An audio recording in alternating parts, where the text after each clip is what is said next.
Il est vrai que le rap a souvent été vu comme une musique pour ados débiles en manque de provocation envers les adultes. Parlant de sexe, de drogue et de meurtre, pas mal de rappeurs se sont créés une personnalité pour percer dans le rap game. Mais les flingues sont à Caris ce que la télé est à la culture. Attendez un peu. Le rap, oui ou non?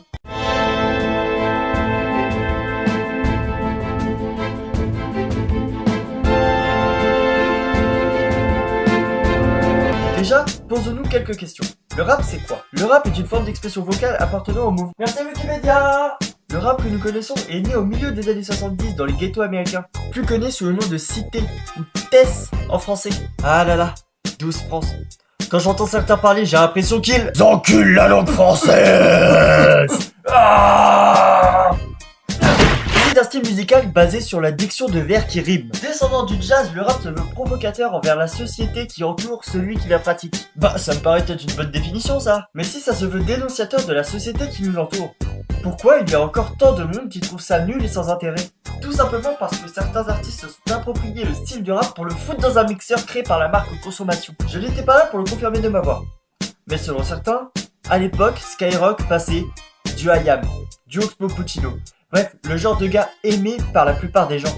Peu importe la classe sociale ou l'âge, car oui, ça aussi ça rentre en compte. Quelqu'un venant de la banlieue, il connaît peut-être la misère et la vente de drogue. En écoutant des rappeurs comme Booba par exemple, il arrive à s'identifier au personnage créé par l'artiste. Oui, parce que Booba il vend des fringues, pas du shit. Inversement, une personne aisée de la capitale se défonçant à la cocaïne n'aime pas ces rappeurs en se justifiant qu'ils donnent un mauvais exemple. Donc le rap, oui ou non, bordel de merde? Eh bien pour continuer de vous casser les couilles, oui et non.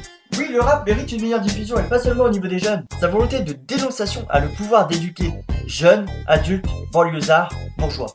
Mais c'est là que la classe sociale supérieure a un problème avec cette musique. Les rappeurs ne vont pas se retenir de les critiquer quitte à se les mettre à dos.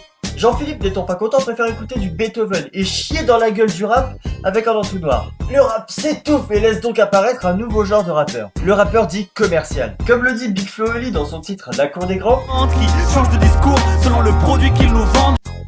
Et c'est exactement là où je veux en venir. Le rappeur dit commercial se rapproche plus d'un entrepreneur qu'un véritable artiste. Ses sons sont créés pour être vendus, sans grande recherche textuelle ni provocation. C'est avec cette deuxième catégorie de rappeurs que je réponds à la deuxième partie de la question. Non. Le rap est une musique qui malheureusement est représentée par des personnes qui ne le représentent pas bien. Des artistes comme Maître Gims s'écartent même un petit peu du rap pour faire quelque chose de plus pop, plus grand public. Et cette intention est louable. Maître Gims a une voix pour pouvoir chanter, mais comme il est considéré comme rappeur, pour certains le rap c'est ça. Ça fait comme jamais, ça fait comme jamais.